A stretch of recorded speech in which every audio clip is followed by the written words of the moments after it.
बुद्धांच्या धम्मावर चालत असताना खूप सारे अडथळे येतात, असं खूप लोक सांगतात. प्रत्येकाचा आपला आपला अनुभव आहेत. शील पालन करताना, समाधीचा अभ्यास करताना, समत विपස්සना करताना, आनापान करताना, विपश्यना करताना खूप सारे प्रकारचे अडथळे येतात. जमतच नाहीये, खूपच कठीण आहे, इच्छाच होत नाहीये, किंवा खूप प्रकारचे विचार येतील, खूप प्रकारचे त्रास होतील. साहजिक आहे. जेव्हा एखादं चांगलं काम करत असतो तेव्हा अडथळे येतात आणि खूप कठीण कठीण असे अडथळे येतात, त्रास होतो. पण भगवान बुद्ध म्हणतात की तुमच्याकडे हे 5 शक्ती आहे, हे 5 बल आहे की ज्याने तुम्ही हे सगळं काम करू शकतात.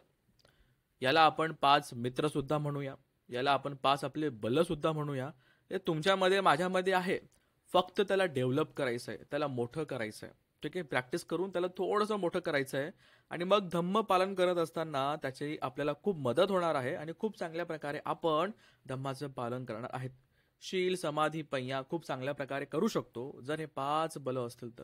ठीक आहे, तर आज आपण या व्हिडिओमध्ये बघूया की धम्म पालन करत असताना आपले 5 मित्र कोणते, 5 बल कोणते, 5 शक्ती कोणत्या, 5 पावर कोणत्या, हे आपण आजच्या व्हिडिओमध्ये बघूया.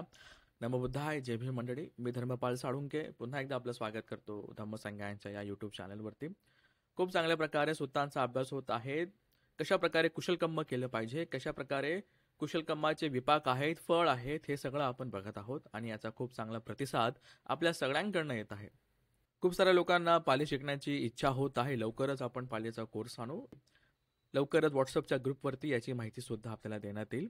आजच्या व्हिडिओमध्ये बघू आपण पंचबलाने, जे आपल्याला खूप चांगल्या प्रकारे एक्सप्लेन केलेलं किंवा त्याची एखादी उपमा किंवा त्याचं एक प्रॅक्टिकल उदाहरण दिलं गेलं आहे मिलिंद प्रश्नामध्ये.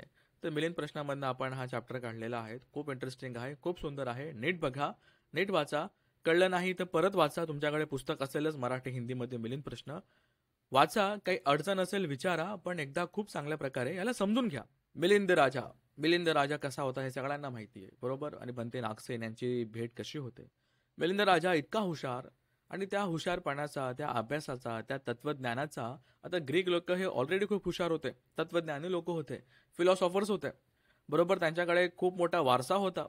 आणि मग जेव्हा तो भारतामध्ये येतो त्याला असं वाटतं की आपण भारताचं एवढं नाव घेतो, भारताचं इतकी वावा लोक करतात, पण या भारतामध्ये खरंच कोणी इतके हुशार लोक आहेत का.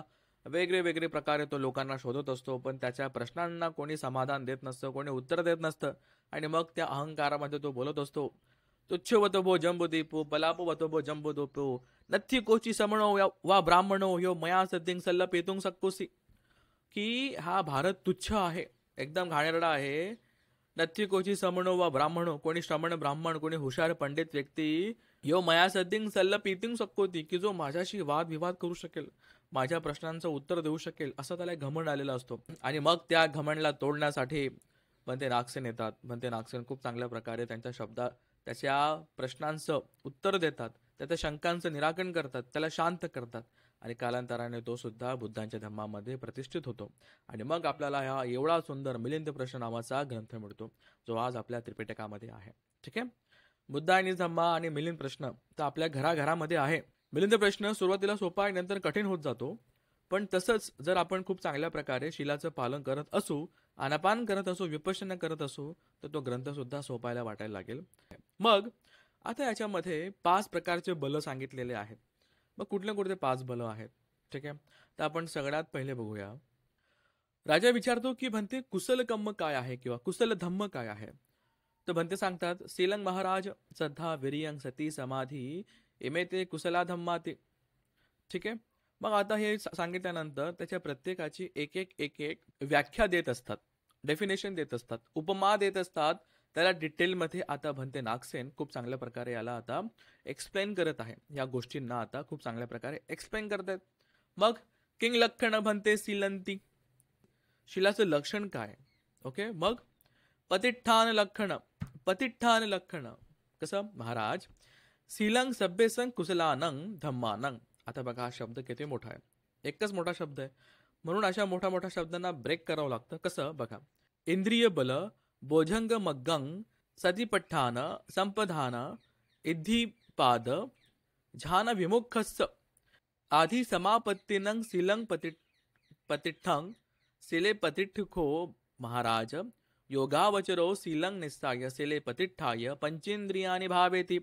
सद्धेंद्रियं वीर्येंद्रियं सतींद्रियं समाधींद्रियं पय्येंद्रियं सब्बे कुशला धम्मा न परिहायंती. बघा, खूप महत्वाचं आहे, खूप खूप सोपं आहे. आता कोणते कुशल कर्म आहेत? सांगितलं की सील हे कुशल कर्म आहे. मग ह्या सीलाचं लक्षण काय, लक्षण काय? सांगितलं प्रतिष्ठान, प्रतिष्ठित केलं जातं. कसं? मग आपण हे बघितलं, इंद्रिय बल भोजंग मग्गंग सतीपट्टान संपदान इद्धिपाद ध्यान विमुखस आदी समापत्तीनं. बरोबर. सांगायचा अर्थ खूप सोप्या भाषेमध्ये बघा की शील आहेत ना, हा सगळ्यांचा बेस आहे. प्रतिष्ठान हा सगळ्यांचा बेस आहे, सगळ्यांचा आधार आहे. प्रतिष्ठान सगळ्यांचा आधार आहे. कशाचा आधार आहे? सीलं सब्बेसं कुशलानं धम्मानं. जितके पण कुशल कर्म तुम्ही करणार आहात त्याचा बेस आहे. ठीक आहे. म्हणून सील समाधी पय्या, आधी सील येतं, मग समाधी येते, मग पय्या येते. बरोबर. हाच मेन ऑर्डर आहे. प्रज्ञाशील करुणा ऑर्डर नाहीये. सील समाधी पय्या हे ऑर्डर आहे. बरोबर. ठीक आहे. मग आता सील प्रतिष्ठान लक्षण प्रतिष्ठित करतो किंवा आधार देतो, सपोर्ट देतो. कशाला? सब्बे सीलं सब्बेसं कुशलानं धम्मानं. जितके पण कुशल कर्म आहे, कुशल धम्म आहे, हे शिलाच्या बेसवरतीच होऊ शकतात. कसं? बघा, इंद्रिय बल आहे, भोजंग मग्ग आहे, सतीपट्ठान आहे, संपदान आहे, इद्धिपाद ध्यान विमुख असं आहे. इतक्या सगळ्या ज्या गोष्टी आहेत ना, तुम्ही सीलाच्या आधारेच करू शकतात. मग सील काय आहे? पंचशील आहे, अष्टशील आहे. बरोबर. पंचशील पालन करून हे तर वारितशील आहे. तुम्हाला हे नाही करायचं आहे. चारितशील काय, वारितशील काय आपण बघू पुढच्या लेक्चरमध्ये. मग पुण्य कमवायचं आहे ते काय? अष्टशील आहे. अष्टशील केल्याशिवाय पुण्य नाही मिळणार. बरोबर. पंचशील केल्यानंतर तर आपण फक्त पापापासून वाचतोय, पण पुण्यकर्म होतंय का? बरोबर. मग अष्टशील करायचं आहे, चारितशील बघायचे आहेत, ते करायचे आहेत. मग जेव्हा आपण शिलाचं पालन करू तेव्हा जाऊन कुठेतरी आपल्याला आनापान जमेल. मग इंद्रिय बल भोजंग आहे, सतीपट्ठान आहे, वेगळे वेगळे आपण हे समाधीचा अभ्यास करू. बरोबर. आणि मग तेव्हा जाऊन कुठेतरी विपश्यना जमेल. लोक म्हणतात सर आम्हाला विपश्यना जमतच नाही, इतके कोर्स केले, तेवढे कोर्स केले. अरे कसं जमेल? तर आपण शिलावरती स्ट्रॉंग नसू तर, शिलावरती नसेल मग आनापान कसं जमेल? बघ, म्हटलं ना प्रतिष्ठान. आधी शील जेव्हा प्रतिष्ठित होतं तेव्हाच बाकीचे कुशल कर्म, कुशल धम्म हे उदयास येतात, उत्पन्न होतात आणि वाढतात. ठीक आहे. मग सीलं प्रतिष्ठां सीलं प्रतिष्ठितो खो महाराज योगावचरो सीलं निस्साय सीले प्रतिष्ठाय. बघा, तुम्ही खूप चांगल्या प्रकारे शीलाचं पालन केलं, शील प्रतिष्ठित केलं, तर शील तुम्हाला आधार देतो. कसला? श्रद्धा इंद्रियं वीर्य इंद्रियं सती इंद्रियं समाधी इंद्रियं आणि पंच इंद्रियं, जे 5 बल आहेत. आणि मग सब्बे कुशला धम्म न परिहायंती. आणि शिलाच्या बेसवरती तुम्ही जे काही कुशल कर्म कराल ना, ते अजिबात हलणार नाहीये. म्हणजे खूप सारे कुशल कर्म आपण करू शकतो. बरोबर. कशाच्या बेसवरती? शिलावरती. म्हणून शीलच तर खूप महत्वाचं आहे. बुद्धांनी आधी सीलच सांगितले. सील समाधी पय्या. नीट समजून घ्या. शील स्ट्रॉंग नसेल तर इतर कुशल कर्म करता येणार नाही. बरोबर. पण थोडंसं तुम्हाला मग कुशल कर्म तुम्ही करायला लागले किंवा तुम्ही आता धम्माच्या मार्गावरती येऊ लागले तर तुम्हाला 5 बल भेटतात. कसं? एक ते पहिलं श्रद्धा आहे, दुसरं वीर्य आहे, तिसरं सती आहे, चौथं समाधी आहे आणि 5वं पय्या आहे. कसं? बघा, आता आपण एक एक बघूया कसं. मग शिलाची उपमा करताना शील तुम्ही समजावून सांगा भंतेजी आता कसं आहे. मग आता भंतेजी उदाहरणं देतात की शिलाचं लक्षण काय ते सांगितलं, पण शील कसं काम करतं त्याचं उदाहरण देतात. कसं? यथा महाराज ये केची बीज गाम भूतगाम वुड्ढिंग विरुळहं वेपुल्लं आपंजती सब्बे ते पथविंग निस्साय पथविंग प्रतिष्ठाय. बघा, पण ते सांगतात की जितके पण बीज आहे, फुलं आहेत, वृक्ष आहेत, झाडं आहेत किंवा आपण व्यक्ती आहोत, आपण माणसं आहोत, ठीक आहे, मनुष्य आहोत, हे सगळे कुठे होतात, कुठे मोठे होतात, कुठे वाढतात आणि डेव्हलप होतात? कशावरती? पृथ्वीवरतीच. बरोबर. या जमिनीवर, या पृथ्वीवरतीच आपण मोठे होतो, वाढतो, आपली वृद्धी होते. बरोबर. कशाच्या बेसवरती? तर ह्या पृथ्वीच्या बेसवरती. ठीक आहे. अशाच प्रकारे जो योगावचरो म्हणजे जो ध्यान साधनेमध्ये मग्न त्याला व्हायचं आहे, त्याला धम्माच्या मार्गावर चालायचं आहे, असा व्यक्ती सीलं निस्साय आणि शिलाच्या आधारावरती जर तो काम करत असेल तर त्याला हे 5 बल मिळतील. कोणते? सद्धेंद्रिय, वीर्येंद्रिय, सतींद्रिय, समाधी इंद्रिय आणि पंचेंद्रिय. बघू आपण. मग राजा म्हणतो तुम्ही अजून थोडं उपमा करा, अजून थोडं एक्सप्लेन करा भंतेजी.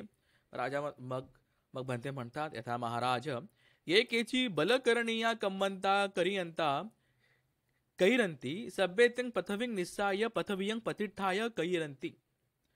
समजा मला काहीतरी जड वस्तू उचलायची आहे, मी खुर्चीवर बसलेलो आहे आणि इथे काहीतरी 15 किलोचं उचललेलं आहे. नक्कीच मला ते उचलायला खूपच त्रास होईल असं, राईट?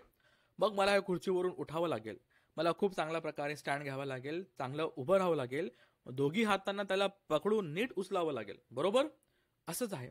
एखादं बलकरणीय, एखादं काही जड काम करायचं असेल, एखादं तुम्हाला काहीतरी वस्तू उचलायची असेल, तर ते तुम्ही पृथ्वीच्या आधारावरच करू शकतात, बरोबर? नीट उभं राहून, नीट पोश्चरमध्ये उभं राहून त्याला पकडून नीट जोर लावून आपण त्याला उचलू शकतो, बरोबर? अशी गोष्ट आहे, ठीक आहे? मग अशाच प्रकारे त्याला धम्माचं पालन करायचं आहे. योगावचर जो आहे जर तो शिलामध्ये प्रतिष्ठित असेल तर अशा प्रकारे 5 गोष्टी त्याला मिळतात, 5 गोष्टी, 5 बल त्याला मिळतात असं बुद्ध सांगतात. मग राजा म्हणतो, भंतेजी अजून उपमा करा, अजून सांगा. यथा महाराज नगर वड्ढिक्की नगरं मापेतु कामं पठम नगर ठानं शोधा पेत्वा खाणु कंटकं अपकड्ढा पेत्वा भूमी समंकारा पेत्वा ततो अपरभागे विथी चतुक्क संघाटका आदी परिच्छंदेन विभजित्वा नगरं मापेती. आता समजा एखाद्या व्यक्तीला जर एखादा सिटी बनवायचा आहे, काहीतरी तो प्लॅनिंग करतोय, तो कसं करेल आधी? तर तो काय करतो आधी? खाणू कंटकं अपड्ढा पेत्वा, ती जमिनीला तो आधी समतल करेल आणि त्याच्यातले जे दगड धोंडे आहे त्याला साईडला करेल, पहिली गोष्ट. मग भूमिंग समंकारा पेत्वा, मग त्या जागेला तो समांतर बरोबर इक्वल करून टाकेल, बरोबर इव्हन करून टाकेल, वर खाली काही नसेल, इव्हन करेल. मग तो अपरभागे विथी चतुक्क संघाटका, आणि मग तो आखणी करेल. कसं? इथे रस्ता असेल, इथे चौक असेल, इथे असं असेल, इथे रस्ता असेल, वगैरे वगैरे असं तो पूर्ण विभजित्वा खूप चांगल्या प्रकारे प्लॅनिंग करून नगरंग मापेती, ठीक आहे? असं प्लॅनिंग करतो, बरोबर? आधी ती जमीन नीट करतो, त्या जमिनीवरचे दगड धोंडे काय असेल त्याला साईडला करतो, नंतर त्याच्याबरोबर जमिनीला इक्वल करतो, इव्हन करतो, समतल करतो, आणि मग तो प्लॅनिंग करतो, हा इथे असं असेल, इथे असं असेल, इथे असं असेल, बरोबर? त्याच प्रकारे जो व्यक्ती धम्माच्या मार्गावर चालणार आहे, योगावचरो आहे, आणि जो शीलं निस्साय, शीलाच्या आधारावरच त्याचे हे 5 बल उदयास येतात, वाढतात, ठीक आहे? मग राजा म्हणतो, भंतेजी अजून उपमा करा, अजून एक्सप्लेन करा. मग आता बघा, यथा महाराज लंघको म्हणजे कोण? लंगोटी घालणारे किंवा जे पहिलवान आहेत. सिप्पंग दस्ते तू कामो, सिप्प त्यांचे जे शिल्प आहे, त्यांचे जे कौशल्य आहे, दस्ते तू कामो दाखवण्यासाठी काय करतो आधी? पथविंग खणा पेतवा सखर कथलं अपकड्ढा पेत्वा भूमिंग समंकारा पेत्वा मुदुकाय भूमिया सिप्पंग दस्ते. आता समजा कुस्तीचा खेळ आहे, कुस्ती करायची आहे, कुस्ती कशावरती होईल? कुस्ती का कॉन्क्रीटवरती होईल? नाही. आपण बघतो कुस्ती बघताना की मस्त ती कुस्तीची पीच बनवलेली असते, खूप चांगल्या प्रकारे मऊ मातींनी त्याच्यामध्ये काय काय हळद टाकतात, लोक तोप टाकतात, दूध टाकतात आणि त्याला समतल करतात, त्याला मऊ करतात, हे आपण बघितलेलं आहे, बरोबर? अशाच प्रकारे कुस्ती करताना त्यातले दगड धोंडे हे बाहेर काढले जातात, ती जमीन मऊ केली जाते, मृदुकाय त्याला मऊ केलं जातं, आणि अशा जमिनीवरती तो खेळ केला जातो, ती कुस्ती खेळली जाते. अशाच प्रकारे जो व्यक्ती योगावचरो आहे, जो धम्माच्या मार्गावर चालण्याचा प्रयत्न करत आहे आणि जो चालणार आहे शीलं निस्ताय, शीलाच्या आधारावरती शील प्रतिष्ठित करूनच हे 5 बल त्याला उत्पन्न होतात, 5 फळं त्याला मिळतात, 5 इंद्रिय त्याचे जागृत होतात, समजा, असं बुद्ध सांगतात. बघा, हे होतं पहिलं. एक तर हे तर आहे शील. जेव्हा तुम्ही शीलाला पालन करायला तुम्ही सुरुवातच करतात ना, तेव्हा ऑटोमॅटिक तुमचे हे बल हे जागरूक होतात आणि तुम्हाला धम्माच्या मार्गावर चालण्यासाठी मदत करतात. मग ही गाथा येते. ही गाथा खूप महत्वाची आहे, बऱ्याचदा आपल्याला ही दिसते. आता मिलिंद प्रश्नामध्ये आहे, विशुद्ध मग्गामध्ये आहे, आणि ब्राह्मण संयुक्तामध्ये देखील आहे, आणि बऱ्याच ठिकाणी अजून आलेली आहे. एक हुशार ब्राह्मण येतो, तो काय विचारतो? अंतु जटा बही जटा जटाय जटिता पजा तंग तंग गौतम पुच्छामी को इमंग विजटये जटा. ठीक आहे? अशा प्रकारे प्रश्न की अंतो जटा बही जटा, आतमध्ये खूप सारे जटा आहेत, बाहेर आहेत, अंतो जटा बही जटा जटाय जटिता पजा, ही जी पूर्ण प्रजा आहेत, लोक आहेत, हे कशामध्ये तरी खूपच गुरफटलेले आहेत, बांधलेले आहेत. अंतो जटा बही जटा जटाय जटिता पजा तंग तंग गौतम पुच्छामी, हे गौतम मी तुम्हाला विचारतोय, को इमंग विजटय जटंती, की ह्या जटांना वेगळं कोण करतो, यातून मुक्त कोण होतं? मग बुद्ध काय उत्तर देतात बघा. पहिला शब्द काय आहे? सिले पतिष्ठाय नरो सपंयो. सपंयो नरो, जो व्यक्ती, जो मनुष्य, सिले पतिष्ठाय, जो शिलामध्ये प्रतिष्ठित आहे. शिलामध्ये कोणते शिल आहे? पंचशील आहे, अट्टशील आहे, दशशील आहे. सिले पतिष्ठाय नरो सपंयो, पय्यो त्याची पय्या जागृत आहे, तो हुशार आहे. नंतर चित्तंग पय्यांचे भावते, चित्तंग पय्यांचे भावते, अरे तो विपස්සना करतोय, तो समते विपස්සना करतोय. मग आतापी निपको भिक्खू, मग भिक्खू शब्द वापरलाय. कसा? आतापी निपको भिक्खू. आतापी निपको हे काही काही शब्द लक्षात ठेवा. जेव्हा आपण अभिधम्म शिकूया, जेव्हा आपण पुग्गल पय्यती शिकूया, तेव्हा ह्या शब्दांची खूप मदत होणार आहे. आतापी निपको, निपको म्हणजे निपुण आहे, हुशार आहे, त्याला माहिती याला कसं करायचं आहे, एक्सपर्ट आहे त्या गोष्टीमध्ये. आतापी, आतापी म्हणजे कसा? तत्पर आहे, हे करायचं आहे, असं करायचं आहे, मी असं करणारच, असा भिक्खू. सो इमंग विजटये झटंती, असाच भिक्षू जो शिलामध्ये प्रतिष्ठित आहे, जो शिलामध्ये प्रतिष्ठित आहे, जो समाधीचा अभ्यास करतोय, जो विपश्यना करतोय, जो निपुण आहे, जो तत्पर आहे, तोच व्यक्ती ह्या जटांना विजटय करू शकतो. ह्या क्लेशांमधून, ह्या दुःखांमधून, या तृष्णामधून त्याची मुक्ती होऊ शकते, असं बुद्ध त्या ब्राह्मणाला उत्तर देतात. मग आता आपलं पहिलं बल सुरू होतं. काय पहिलं बल? श्रद्धा. पहिले श्रद्धा आहे. मग म्हणते नागसेन किंग लक्षणा श्रद्धा ती, की श्रद्धेचे लक्षण काय आहे? तर 2 लक्षण आहेत. ठीक आहे. कसं? संपसादान लक्षण आहे आणि संपखंदन लक्षण आहे. कसं? नीट बघा आता. कथं भन्ते संपसादान लक्षणा श्रद्धा ती, श्रद्धा को महाराज उपज्यमाना निवरणे विखंभिंती, विनिवरणं चित्तं होती अच्छंग विपස්සनांग अनाविलंग, एवं को महाराज संपसाधन लक्षणा श्रद्धाती. बघा 2 लक्षण सांगितले. आता पहिले लक्षण भंतेजी इथं एक्सप्लेन करतायत. काय आहे त्याचं? उपज्यमाना निवरणे विखंभिंती. उपज्यमाना जे निवरण, बघा 5 बल तर आपण बघतोय, पण आपले 5 शत्रू देखील आहे. तुमच्यात माझ्यामध्ये खूप भरलेले आहेत. कुठून कुठून भरलेले आहेत ते आपण बघूया पुढे. आणि ते चालता बोलता आपल्याला त्रास देत असतात. आपले दुश्मन आहेत, अडथळे आहेत, असं समजू आपण त्यांना. मित्र तर आज आपण बघू, हे आपले मित्र आहेत. नंतर आणि आपण मग नंतर बघूया की आपले दुश्मन कोण आहे, आपले शत्रू कोण आहेत, जे नेहमी आपल्या सोबत असतात आणि ह्या 5 मित्रांना आहे ना हाकलून लावतात, आपल्या जवळ थांबू देत नाही. बघा असे हे शत्रू आहेत जे आपण बघू नेक्स्ट. मग उपज्यमाना निवरणे विखंभिती, जसं तुम्ही श्रद्धा तुमच्या मनामध्ये उत्पन्न होईल ना, तसंच हे निवरण, हे अडथळे, हे 5 दूषित मित्र, 5 वाईट मित्र पळून जातील, असं म्हणतायत. मग विनिवरणं चित्तं होते, मग चित्त शांत होत आहे, शुद्ध होत आहे, परिशुद्ध होत आहे, विपස්සन्न होत आहे आणि अनाविलंग, आणि त्यातली घाण म्हणजे चित्ताची घाण ही शांत होते. चित्त आता मृदू व्हायला सुरू होते, शांत व्हायला सुरू होत आहे, असं बुद्ध म्हणतात. पुढे आहे संपखंदन, आणि मग एस्पिरेशन वाढते, इच्छा होते, आकांक्षा होते. ह्या 2 गोष्टी आहेत. पहिलं बघू आपण. जसं सांगितलं गेलं आहे संपसाधन. कसं? संपसाधन, संपसाधन. आता चित्त हे कसं होतंय? प्रसन्न होते. बघा जेव्हा आपण धम्म ऐकतो, काहीतरी खूप छान छान स्टोरी ऐकतो, तो आधी काय होतं? चित्त खूपच शांत होतं. अरे वाह, खूप छान, क्या बात आहे, वा वा वा, हे. आणि मग मला असं करायचं आहे, मी असं करेल, मला हे प्राप्त करायचं आहे, मी असं करेल. ह्या 2 गोष्टी बघा. जेव्हा पण तुमचं मन प्रसन्न होतं, तुम्ही श्रद्धेमध्ये असतात, या 2 गोष्टी नक्की होतात. पहिले तर खूप शांतता वाटते, चित्त खूप शांत होतं, आणि दुसरं येतं एस्पिरेशन, आकांक्षा येते की हो मी पण असं करेल, मी पण असा प्रयत्न करेल, असं. ह्या 2 गोष्टी आहेत. पहिलं आता बघू. मग भंते म्हणतात, मग राजा म्हणतो भंतेजी थोडं एक्सप्लेन करा, ओप्पम्मा करो हे. मग आता हा चॅप्टर खूप मोठा आहे, याला जर पालीमध्ये वाचत गेलो खूप मोठं होईल. मी सांगतो कसं.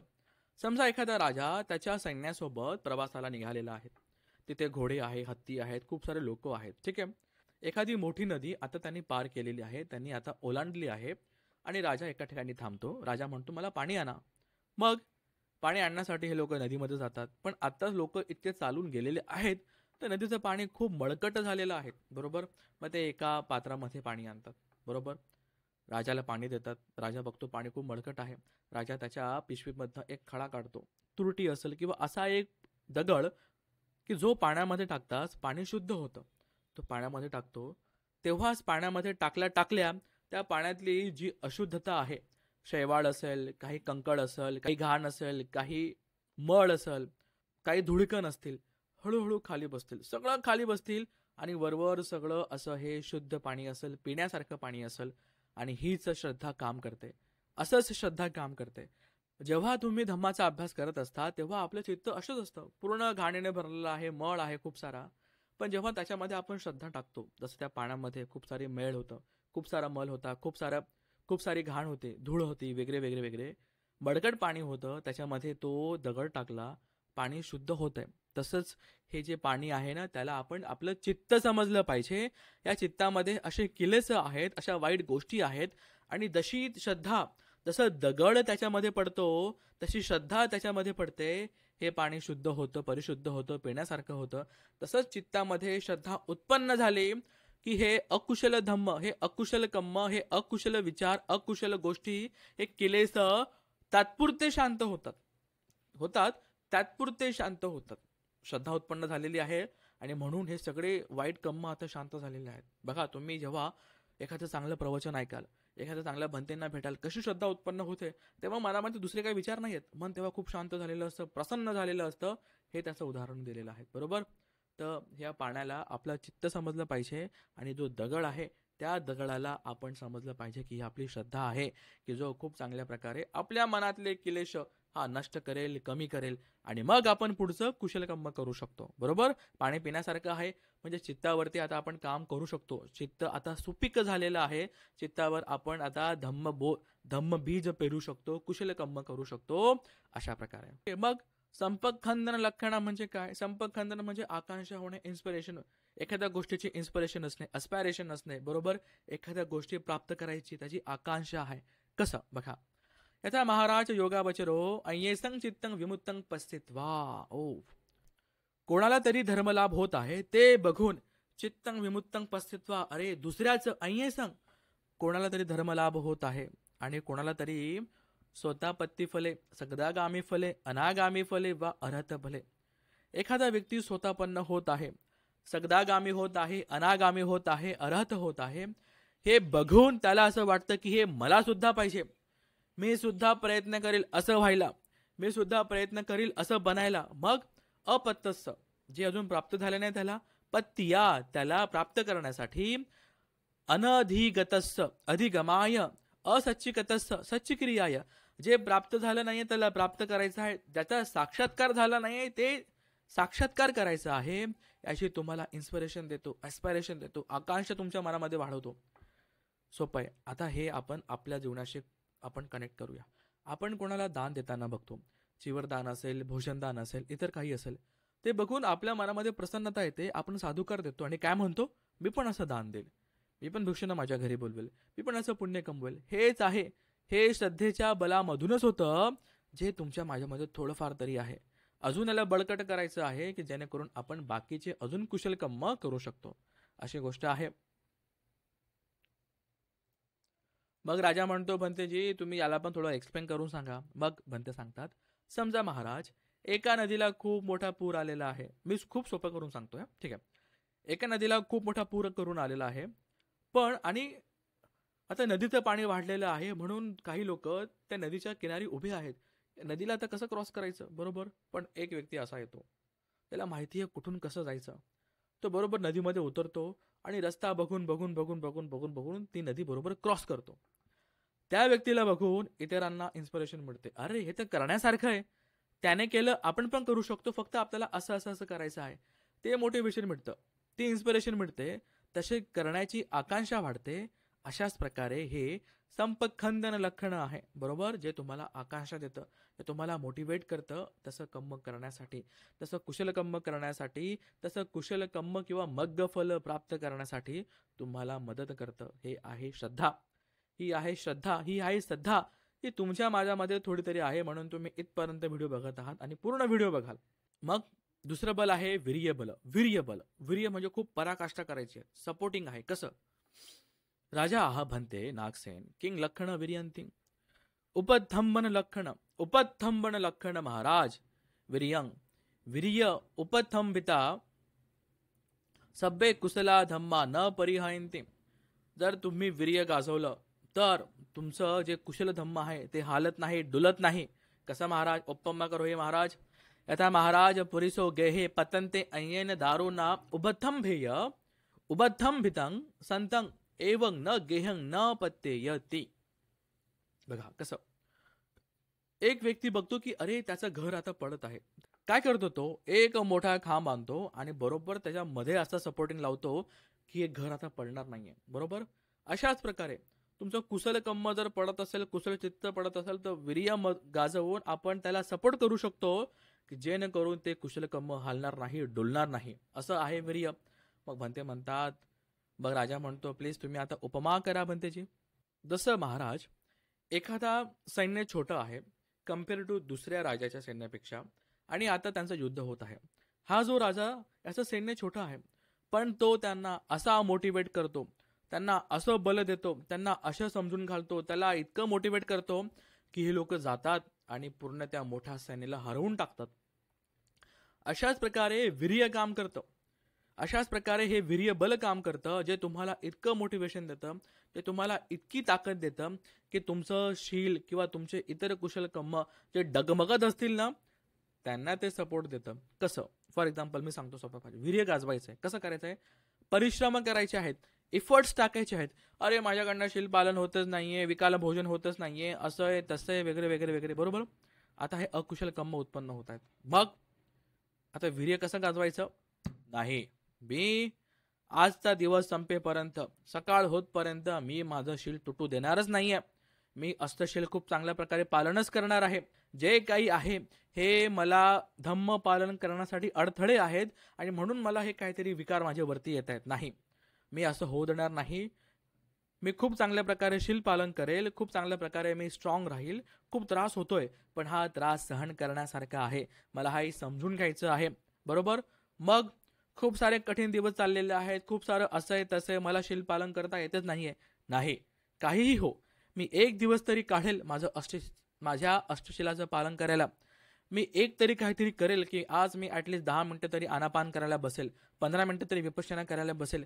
कितीही टाइम झाला, कितीही काही झालं, अशा प्रकारे जो मनामध्ये एक अधिष्ठान करून त्याचा प्रयत्न करतो त्याला म्हटलंय वीर्य गाजवणं. एवढं सोपं एक नाही आहे. जसं तसं होऊन जाईल, बघून जाईल, नाही नाही नाही. एफर्ट्स घ्यावे लागतील, प्रयत्न करावे लागतील, दळह कम्म करावे लागेल, खूप साऱ्या एफर्ट्स टाकावे लागतील, परिश्रम करावा लागेल. त्याला म्हटलं गेलं आहे वीर्य. असं वीर्य गाजवावे लागेल. बरोबर? तो खंबा लावलाय ना सपोर्टिंगला, तेच आहे वीर्य. ते गाजवायचं आहे. ते खूप येस मला करायचं आहे, मी करणारच आहे. जसं त्या सैन्याने दुसऱ्या सैन्याला हरवलंय तसंच परिश्रम करायचा आहे, चित्ताला स्ट्रॉंग ठेवायचं आहे, असं डगमगू द्यायचं नाहीये. ठीक आहे? श्रद्धा झालं, वीर्य झालं, आता आहे सती लक्षणा. आता सतीचे पण 2 लक्षणं आहेत. कसे आहेत? अपिलापन लक्षणा आणि उपगण्य लक्षणा.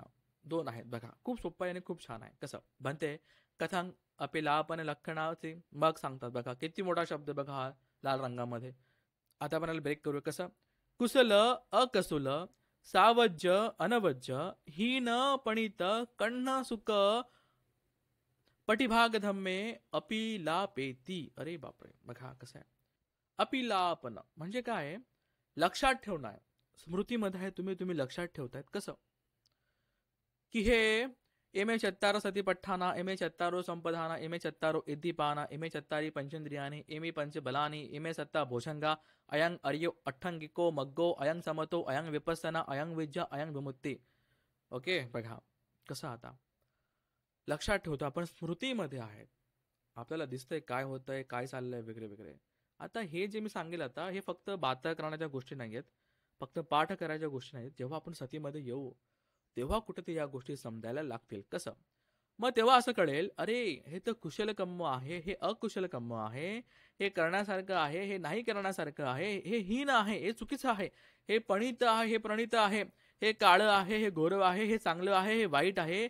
अशा प्रकारे कळतं मग की बाबा हे सतीपठ्ठण आहे, हे 4 संपदान आहे, हे 4 इद्धिपाद आहे, हे पंच इंद्रिय आहे, हे 5 बल आहेत, सत्य भोजंग आहे, हा अर्यो अठ्ठंगिको मग्ग आहे, अरे हे समथ आहे, हे विपස්සना आहे, विद्या ही पहिया आहे आणि हीच विमुक्ती आहे, हेच निब्बाण आहे. अशा प्रकारे तो व्यक्ती जाणतो त्याच्या ध्यान भावनेमधून. ठीक आहे? असंच नाही, त्याच्या ध्यान भावनेमधून जो जाणतो त्यालाच म्हटलं गेलं आहे काय? सती आहे. की तुम्ही ओळखतात की अरे ही गोष्ट अशी आहे, ही गोष्ट तशी आहे, एक एक गोष्ट क्लिअर होत जाते. अपिलापन, तुम्ही ओळखतात काय आहे, तुम्हाला कळतं अरे हे असं आहे. अच्छा, ध्यान भावनेतून तुम्हाला सगळं कळत जातं.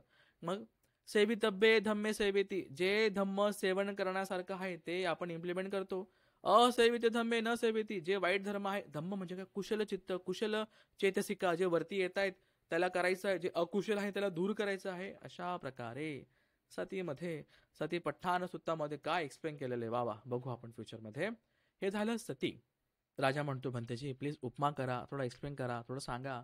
मग भंते सांगतात, बघा राजाचा एक भंडारी असतो, तो सांगेल राजाला की राजा आपल्याकडे इतके माणसं आहेत, इतकं पायदळ आहे, इतकं घोडे आहेत, एवढे हत्ती आहेत, एवढे रथ आहेत, असं एवढं एवढं एवढं आहे, इतकं इतकं आहे. बरोबर. राजाला तो मोजून मापून सांगतो, हे वाईट आहे, हे चुकीचं आहे, असं आहे, तसं आहे. ठीक आहे, त्यालाच म्हणतात अपिलापन. हो, लक्षात ठेवायचं की एवढं एवढं आपल्याकडे आहे. बघा कसं ना, राज भंतेंनी पण राजाला अशीच उदाहरणं दिली जे त्याला समजतील, जे त्याला खूप रिलेटिव्ह आहेत, खूप त्याला ओळखीचे आहेत. बरोबर. मग पुढे आहे उपगहन लक्षणा.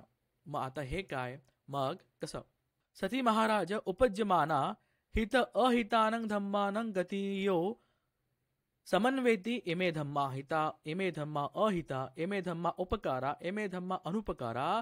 अशाच प्रकारे जे धम्म उत्पन्न झाले नाही त्याला उत्पन्न होऊ द्यायचे आहेत, जे चांगले धम्म आहे त्याला अजून मोठं उत्पन्न होऊन त्याला ग्रहण करायचे असं म्हणतात. उपगहन म्हणजे स्वीकार करणं, गहन करणे, ग्रहण करणे, स्वीकार करणे. अरे कशाचा स्वीकार करायचा आहे, जसं राजाचा मंत्री किंवा भांडारी सांगतो, बघा राजा हे बरोबर आहे, हे चुकीचं आहे, तुम्ही असं केलं पाहिजे, तुम्ही तसं केलं पाहिजे, तुम्ही असं करा, तुम्ही तसं करा, हे तुमच्या फायद्याचं आहे, हे तुमच्या वाईट होऊ शकतं. अशा प्रकारे आहे. जेव्हा स्मृतीमध्ये असताना लोक ओळखतात, अरे हे चुकीचं आहे, वाईट आहे. मग चुकीचं आहे, वाईट आहे त्याला सोडून द्या. जे कुशल आहे, जे चांगले धम्म आहे त्याला घ्यायचं आहे, त्याचा ग्रहण करायचा आहे, त्याचा स्वीकार करायचा आहे. हीच आहे सती. 2 लक्षणं पाहिलं आपण, अपिलापन लक्षणं आणि उपगहन लक्षणं. अशा प्रकारे आता तर फक्त आपण याला पाठ करू शकतो, पण जेव्हा समाधीच्या मार्गावरती आपण जाऊ तेव्हा याचा अनुभव सुद्धा होऊ शकतो. त्या लेवलवरती पोहोचल्यावर थोडी समते विपස්සना केल्यानंतर ह्या गोष्टी समजायला लागतील असं बुद्ध सांगतात. मग आता आपलं चौथं बल आहे काय, समाधी. समाधी काय आहे म्हणते नागसेन की लक्षण समाधी, की काय समाधीचे लक्षण काय आहेत. प्रमुख लक्षण, प्रमुख होतो, प्रमुख आहे, लीडर आहे, मेन गोष्ट आहे. कशी महाराज, समाधी एकेची कुशला धम्मा सभ्ये ते समाधी प्रमुखा होते, समाधी निन्ना समाधी पोणा समाधी पभरा. कसं महाराज, आपण जितके पण कुशल कर्म करतोय ना, हे समाधीसाठी करतोय, समाधी प्रमुख होऊन करतोय, की आपली समाधी लागावी. कसं, जसं आपण जितके पण कुशल कर्म करतोय, दान शील पारामे जितकं आपण करतोय, का शील करतोय, का आपली समाधी बळकट व्हावी. बरोबर. समाधी बळकट व्हावी तेव्हा जाऊन तर समाधी विपස්සना होईल, समधी विपස්සना होईल. बरोबर. म्हणून जे काही कुशल कर्म करतोय ते समाधी निन्ना समाधी पुणा, ते समाधीसाठीच आहे, ते समाधीकडे घेऊन जाणार आहे, ते समाधीकडे लीन आहे. बरोबर. त्याच्यावर लीन आहे, ते समाधीला सपोर्ट करण्यासारखं आहे आणि समाधीकडेच घेऊन जाणार आहे. असे हे सगळे कुशल धम्म आहेत, कुशल कर्म आहेत असं भंते सांगतात. मग राजा म्हणतो भंतेची उपमा करा, थोडं अजून सोपं करून सांगा. मग मग भंते सांगतात, भंते महाराज की बघा एक अशी बिल्डिंग आहे आणि त्या बिल्डिंगमध्ये पायऱ्या आहेत, ठीक आहे, शिड्या आहेत. खालपासून शिड्या सुरू होतात तर वरपर्यंत जातात. बरोबर. त्याचा उद्देश काय असतो की ह्या शिड्या वरपर्यंत जातात, ह्या पायऱ्या वरपर्यंत जातात. बरोबर. वरती जाणं हेच प्रमुख लक्षण आहे. तुम्हाला वर जायचं आहे म्हणून ह्या पायऱ्या आहेत. बरोबर. म्हणूनच ह्या पायऱ्या आहेत, तुम्हाला वर जायचं म्हणून. वर समाधी आहे, तुम्हाला समाधीकडे जायचं आहे म्हणूनच ह्या पायऱ्या आहेत. सील आहे, समाधी आहे, समते विपස්සना आहे. हे सगळं कुशल कर्म आपण करत आहोत का समाधीला जाण्यासाठीच. असं ठीक आहे. लोक म्हणतात समाधी लागली, पण नाही, समाधीच्या आधी अजून विपස්සना आहे. विपස්සना करूनच आपण निब्बाणाला जाऊ शकतो. आपण पुढे बघूया. मग राजा म्हणतो भंतेची अजून उपमा करा. मग आता परत भंते म्हणतात, बघा राजा, जसं काही युद्ध करत असताना राजाचे घोडे असतील, लोक असतील, हत्ती असतील, वगैरे वगैरे वगैरे, ते सगळे युद्ध असतात करायला. कशाला करायचं असतात, का करत असतात, की त्यांचा मेन उद्देश आहे युद्ध करायचा, युद्धामध्ये जायचा, युद्धामध्ये झुकायचा, युद्धामध्ये एफर्ट्स टाकायचे. बरोबर. तसे जे बाकीचे कुशल कर्म आहेत, बाकीचे कुशल धम्म आहेत ना, त्यांचं कामच ते की तुमची समाधी लागली पाहिजे, तुमचं समता विपස්සना झालं पाहिजे, हेच त्यांचं काम आहे. ते समाधी प्रमुख होऊनच कामं करत असतात, लाभदायी असतात असं बुद्ध सांगतात. असं या ठिकाणी राजाला भंते नागसेन सांगत आहे आणि असंच बुद्ध सांगतात. म्हणजेच जे काही कुशलकर्म आपण करत आहोत ते तुम्हाला समाधी पुढे घेऊन जातील, समता विपश्यनाच करायला लावतील आणि त्यासाठी ते हितकारक आहे. तिथे ते मदत करतात अशी गोष्ट. आता 5वं लक्षण, 5वं पैया लक्षण. भंतेजी पैया लक्षण काय आहे? काय आहे पैया? मग छेदन लक्षणा आणि ओभासन लक्षणा खूप इम्पॉर्टंट आहे बघा, खूप मस्त सांगितलंय. छेदन लक्षण काय? छेदन काय? छेदन म्हणजे आर पार जाणं. जेव्हा आपण विपश्यना करतो, आनापान करतो, समता विपස්සना करतो, पैयाचा अभ्यास करतो, तेव्हा ती गोष्ट एकदम आर पार जाते. मागे एक उदाहरण दिलं असतं का एखादा व्यक्ती गवत कापत असताना त्या गवताला पकडतो आणि विळा असतो, त्या विळ्याला पकडतो आणि त्याला कापत असतो, बरोबर. तर हे जे गवत आहे ना, हे आपल्या मनातली तृष्णा आहे, कामतृष्णा, भवतृष्णा, विभवतृष्णा आहे, आपले किलेस आहे. आणि जो विळा आपण पकडलेला आहे हे पैया आहे. पैयाच्या आधारावरतीच तुम्ही ते गवत कापतात, तुम्ही ते तृष्णा कापतात, तुम्ही ते किल्लेचे कापतात, तुम्ही ते अकुशल धम्म, अकुशल कम्म कापतात पैयेच्या आधारावरती. म्हणून छेदन लक्षणा. मग ओभास लक्षणा काय आहे? मग इथे आता ओभास लक्षणा सांगतात. कसं?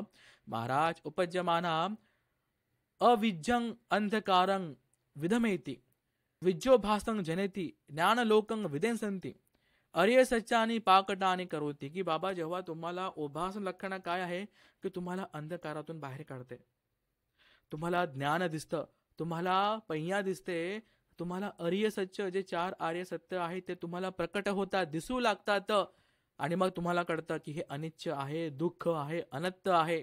3 प्रिन्सिपल्स आहे, अनित्य, दुःख, अनत्त. विपश्यना करत असताना आपण हे शिकतोच, बघतोच अशा प्रकारे. राजा म्हणतो भंतेजी प्लीज उपमा करा, उपमा सांगा. मग मग भंते सांगतात, जसं कोणी हातामध्ये दिवा घेऊन एका अंधकाराच्या रूम मध्ये जातोय, एका रूम मध्ये खूप अंधार आहे आणि जसा तो दिवा घेऊन त्या अंधारामध्ये जातोय, त्या रूम मध्ये जातोय, त्याला सगळं दिसू लागतं. प्रत्येक गोष्टीवरती ते दिवाचा प्रकाश पडलेला आहे, प्रत्येक गोष्ट आता दिसत आहे. अशा प्रकारे ओभास माना. कसं? जसं तुम्ही पैया प्रकट केली, पैया आता उत्पन्न झालेली आहे, तुम्हाला सगळं दिसू लागतं. काय कुशल आहे, काय अकुशल आहे असं तुम्हाला खूप चांगल्या प्रकारे दिसू लागतं. तुम्हाला ज्ञान उत्पन्न होतं.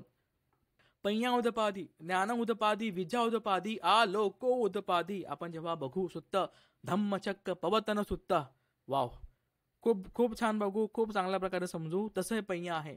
जशी पैया एंटर करते चित्तामध्ये, सगळं काही खूप चांगल्या प्रकारे दिसू लागतं. बाबा काय चाललेलं आहे, बरोबर, काय अनिच्छ आहे, काय अनत्त आहे, काय दुःख आहे याचं ज्ञान होतं आणि तेव्हाच विपश्यना होते.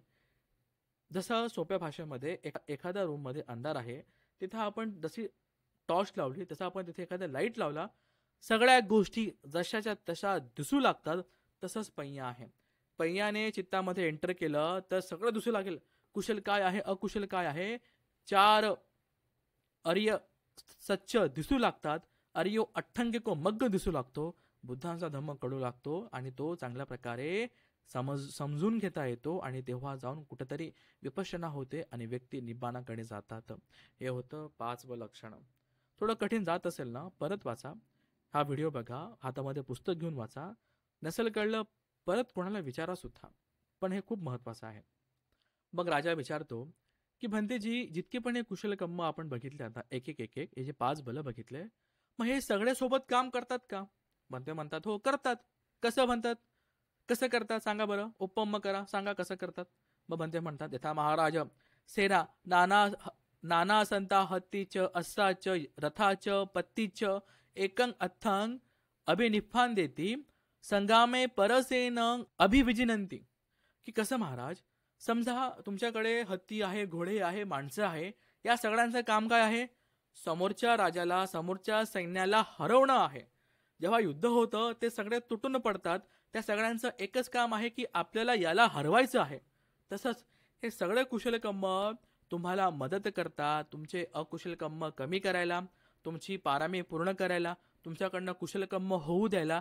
हे सगळे बल एक सोबतच काम करतात असे या ठिकाणी भंतेजी राजाला सांगतात आणि पटवून सांगतात. आणि हेच बुद्धांचा धम्म आहे, हाच धम्म आहे. श्रद्धासंपन्न उपासक उपासिका आपण हे पंचबल बघितले. थोडं समजायला कठीण आहे, पण परत परत परत परत आपण याचा अभ्यास करत गेलो, समजत गेलो तर नक्की याची मदत होईल. धम्म पालन करत असताना खूप सारा त्रास होत असतो, पण मनामध्ये श्रद्धा उत्पन्न केली तर खूप साऱ्या गोष्टी सोप्या होऊ शकतात. श्रद्धा बल आहे, खूप चांगल्या प्रकारे बल आहे जे आपल्याला मोटिवेशन देतं. मग कालांतराने वीर्य आहे, सती आहे, समाधी आहे, पंया आहे.